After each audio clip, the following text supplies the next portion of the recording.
sometimes we put so much of our values into how we practice law, the delivery of legal services, and not how we sell, and not how we market, and not how we manage our money, and not how we lead our people, and not how we systematize our operations, that there is a disconnect. You say one thing, but you live day to day in the world of another.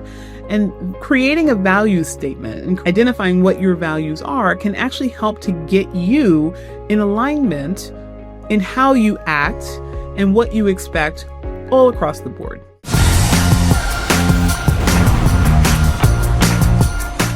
Hi, everybody. Welcome back to another episode of the Crushing Chaos with Law Firm Mentor podcast. I am Allison Williams, your host, and I'm excited here to be with you on the fourth and final video in our series about law firm mission, vision, and values. So today we're going to be talking about law firm values. And this is one of these topics that feels a little woo until you realize the power that it creates in terms of managing your team, leading your team, getting better team members, and getting better outcomes on the day-to-day experience of running and leading a law firm. So we're going to go into that in just a moment, but I will say to you, if you are here on YouTube and this is your first time on our channel here, welcome. Check us out. We got a lot of content here. The podcast goes live twice a week. And so we do share a lot of insights on leading in a law firm, but also growing revenues, crushing chaos in business, and making more money. That's what we're about here at Law Firm Mentor. If you haven't already, please give a like to this video. Let us know that you enjoy the content. And if you are not already, please do subscribe to our channel. Help us grow the channel. Help us let us know that we are delivering content that's valuable to you in the legal community. And if you know someone who would benefit from learning about how to grow a law firm sustainably and in a way that doesn't run you over, that doesn't kill you in the process, then definitely share this with your fellow law firm owner. All right. So today we're going to be talking about the third of the categories of really meaningful pillars in a law firm, your mission, your vision, and today your values. Okay. So when we talk about values, a lot of people can say, I stand for X, right? Standing for is something that gets coded as a value. There are some things that most lawyers are going to say that they value just by virtue of being lawyers, because we are a unique set of professionals in that we are oftentimes tasked with knowing an inordinate amount of information about a variety of different topics, having the ability to zealously pursue an aim for an individual or a client, while using certain strategies, being strategically manipulative. Frankly, that's what puffery is, right? We're allowed to distort in order to negotiate and get what we want, but at the same time having a duty of candor. So we have to manage that. We have to balance that very succinctly. We have ethical codes in terms of how we are allowed to engage in our profession that are far more rigorous than many other professions. And those of us that came to law oftentimes did so because we wanted to stand up for some principle. We wanted to argue a case. We wanted to plead our contention. And oftentimes lawyers can be very rigid and dogmatic in the pursuit of their belief of what's right and wrong. And that tends to make for a better lawyer, but not always a better business person or a better leader. In fact, when people rank the difficult personalities, surgeons are just about the only category that is almost uniquely ranked harder or harsher than lawyers. And if you think about that, it's interesting to note that when you speak to business consultants, doctors tend to be the only professional practice that is run worse than lawyers. So, I mean, there is something to be said for that difficult personality being great at the profession, but not so great at business for a host of different reasons. All right, that's not what we're talking about today, but I'm using that as a little preamble just to give you some thoughts around the idea that there may be things that you value as a professional. But when we're talking about values in the context of a law firm, we're talking about how you do business, the things that you value in doing business that include your profession. Your profession is the service that's being offered, right? Every business has a thing that it offers, either a product or a service that it offers to the public. But you have a host of different areas in your business that are not just the service that you offer. You deliver legal services, but you also market your legal services. You sell your legal services. You staff your legal services through people, and people comprise the greatest expense in a law firm, right? Typically, your P&L is going to be fraught with expenses, but the highest expense is almost always people. And next up is typically your office overhead, even though that's changing in the world of virtual firms. But generally speaking, people take up a lot. They take up a lot of management time. They take up a lot of resources. They take up a lot of profit if they are not managed well. And then you have, of course, the administration of your people through your sales and marketing. So you have your financial controls. You will have your IT management, which is kind of your ecosystem, your facilities, and you will have leadership protocols for how you ultimately get everyone swimming in the same direction upstream toward your North Star vision. The problem is that most people think about values only relative to the delivery of legal services. So if I just think about my values there, I would likely overlook how my values run through the other areas of my business. And sometimes we put so much of our values into how we practice law, the delivery of legal services, and not how we sell, and not how we market, and not how we manage our money, and not how we lead our people, and not how we systematize our operations, that there is a disconnect, right? You say one thing, but you live day to day in the world of another. And creating a value statement and identifying what your values are can actually help to get you in alignment in how you act and what you expect all across the board. Okay, in every area of your business, not just in the delivery of legal services, but in the staffing of those services, in the selling of those services, and so forth. All right. So now I want to just remind you from our very first video that your values are essentially your core behavioral principles. How do we act, right? How do we show up day to day when we come to work?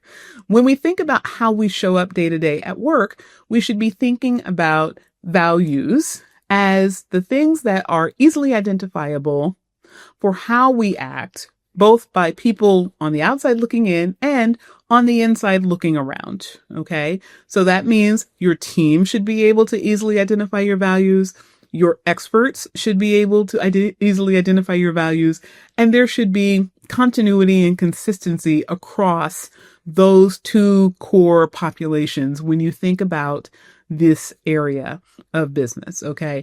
And certainly your clients, one would argue they are the most important population, even though from a business perspective, your employees are the most important population. Your clients are very much a part of your mission, the why of your business, right? You serve these people for some reason that is instinctually and intuitively unique to you. But in the process of doing that, you do that a certain way. And those are the values with which you will attack problems related to your clients. So it's really important that we recognize that values simply go beyond, this is how I practice law. Okay. It's much bigger than that. And it touches many more people than that. Okay. So for creating your values, we're going to give you a 5-step process so that you'll be able to identify your values and so that those values can become your core behavioral principles for how you expect people to behave in your law firm and how your law firm communicates its expectations of others that interact with it. All right. Step number 1 is you want to list the traits of your best people. Okay. So think right now, if there was someone that came in tomorrow to work and gave you their letter of resignation, you'd be devastated. Okay. That is the person.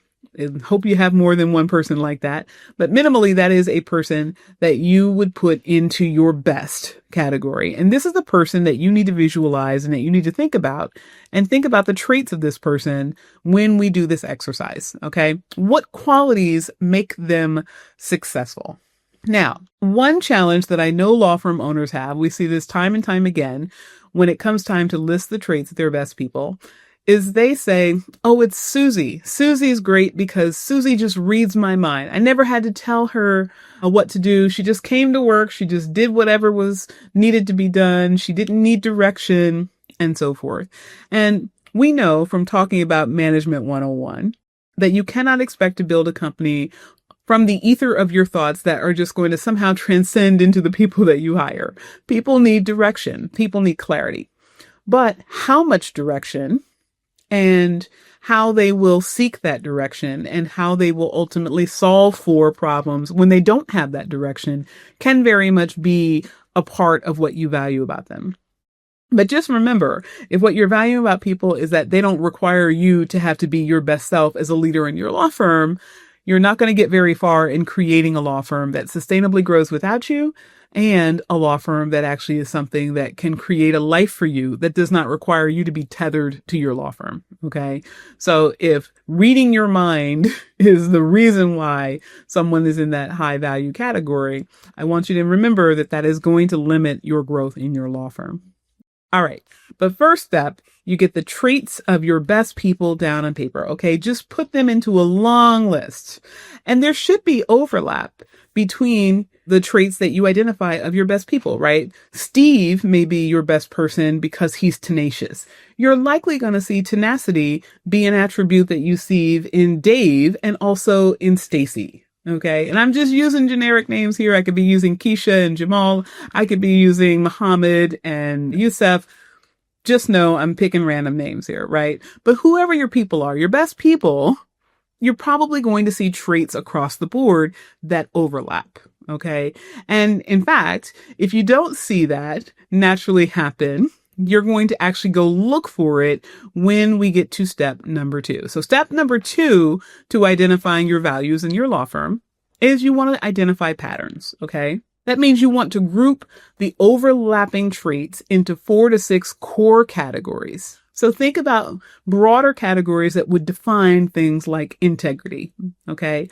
So maybe in Dave, what you really appreciate is Dave always comes to work and identifies anytime he has made even the slightest miscalculation or even contemplates that he could be off by even 1% in something that he's assuming as a bottom line in his work. Stacy, on the other hand, what you value about her is that anytime there is a mistake that she has made, she brings that to the table, comes clean about it, and says, hey, here's what the problem is, here's what I did wrong, and here's how I'm going to fix it, right? Different characteristics. Dave is bringing forth potential risks and letting you know about things that could go wrong that he thinks might go wrong. Stacy is being candid about things that have already gone wrong, but they both fit into the category of integrity, right? Because they're both being candid about something that doesn't look good for them, right? They made a mistake, or they could be less than perfect, or they could be perceived less than stellar by you as a result. But that doesn't matter because the integrity that runs through both of them is something that they value. Right. So think about that when you're thinking about grouping these traits into overlapping categories. Things like integrity, accountability, empathy, growth. Those might show up differently in different people, but they all fit within these subsets in these categories you're going to create.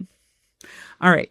Step number 3 is you want to turn each value into an action statement. Okay. So when you think about, first you've got all the traits, then you've got the categories of the traits.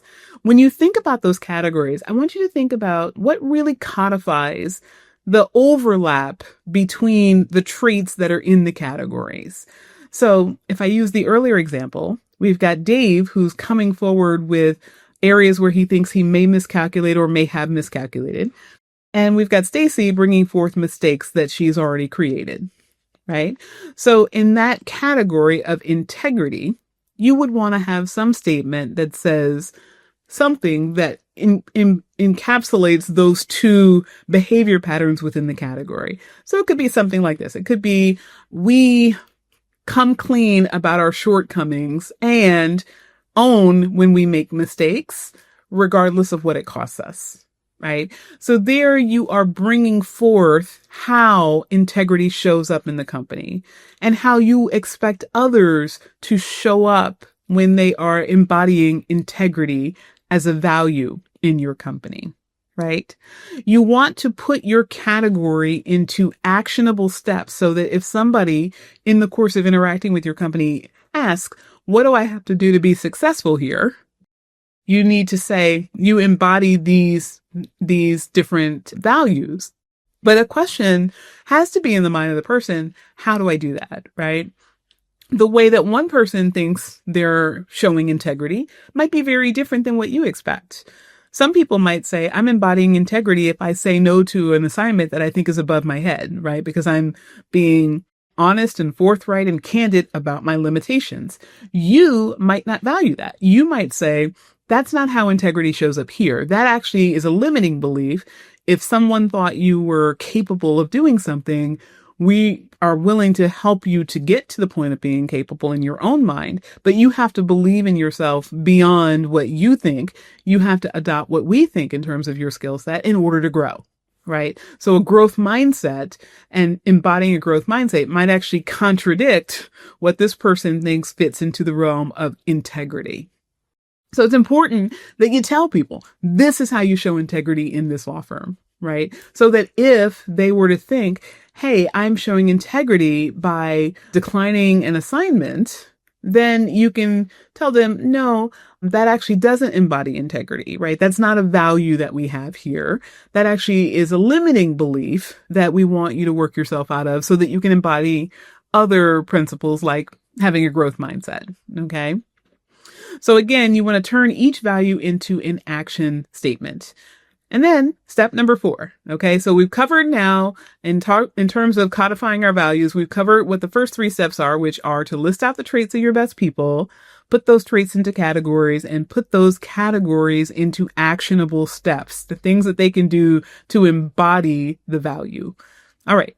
Step number 4 is you want to test it for distinctiveness. Okay. And this simply means that if every law firm can claim it, it's not really authentically you, it is simply the profession, right? So think about things like timeliness, right? I've actually seen a law firm put timeliness as a value that they have, right? We're timely with the actions that we take. And the way that they identify that people would show up as embodying the value of timeliness is that they meet deadlines. Well, I am pretty sure that most law firms are going to tell the public that they meet deadlines, right? Most lawyers are not going to say, every once in a while, we file your things on time. Or periodically, we get around to calling you when we say we're going to. Most people are not going to say that, okay? That doesn't mean that you can't have it as a value, right? When you're thinking about all of your values, you are painting a picture with your values, and your values are very much the codification of the vision, right? You put a vision for where your law firm is going to land and what people are going to feel about your law firm when you get there. Part of that is, of course, evocative of your values, but you don't want your values to be cookie cutter, we answer our emails. We file our documents, right? There are some basic logistical things that are required of our profession. You want to speak to those to a certain degree, but only to the extent that they are differentiating for you. All right. And then finally, step number 5. Step number 5 is you want to integrate your values into operations. So this means you want to tie your values to hiring, to reviews, and to recognition. Okay. So when someone is ultimately applying to work in the firm, you want to ask them, how do you embody the values of X, Y, and Z, right? Specifically, how do you embody integrity? What would that look like in the day-to-day of your being a lawyer in practice, right? How do you demonstrate excellence in the practice of law? If someone were to ask you for an example of that, what would that look like? Because then you start to see, are these my kind of people? Now, it doesn't mean if somebody gives you an example that you don't put into a category, right, that they're not a fit. Sometimes there's just that they haven't had the experience of working in your law firm. But if you were to give them examples of, we expect you to do X, they would say, oh, yes, I've done X before. In my previous role at so-and-so's law firm, I did X by, and then they can illustrate it to you. So it doesn't mean that you have to have 100% of the examples given by your candidate be examples that you have on your actionable statements for your values. But the more overlap that there is, the better. And you can very clearly start to see where there could be a disconnect. So for instance, if you were to ask a candidate, how do you embody integrity? And they tell you, I embody integrity by declining assignments that I think are above my head. right? In their mind, they're saying, I'm being honest with you about what my limits are. In your mind, that may contradict having a growth mindset because they are focusing on their limits and not asking how I can be competent to handle a task that I don't yet feel I have the competency for. Right. So that might actually show that there's a disconnect there, right? That might actually show that culturally, this is not the person who is going to naturally stand up and raise their hand when you are trying to push them to grow. And again, part of that might be that some people have worked in environments where that was so disavowed that in your environment, having a completely different mindset around it is something they will have to learn. In fact, in my law firm, I'm very much a proponent of vacation. Opting out of vacation is not something I allow my team members to do. So I want them to use their PTO.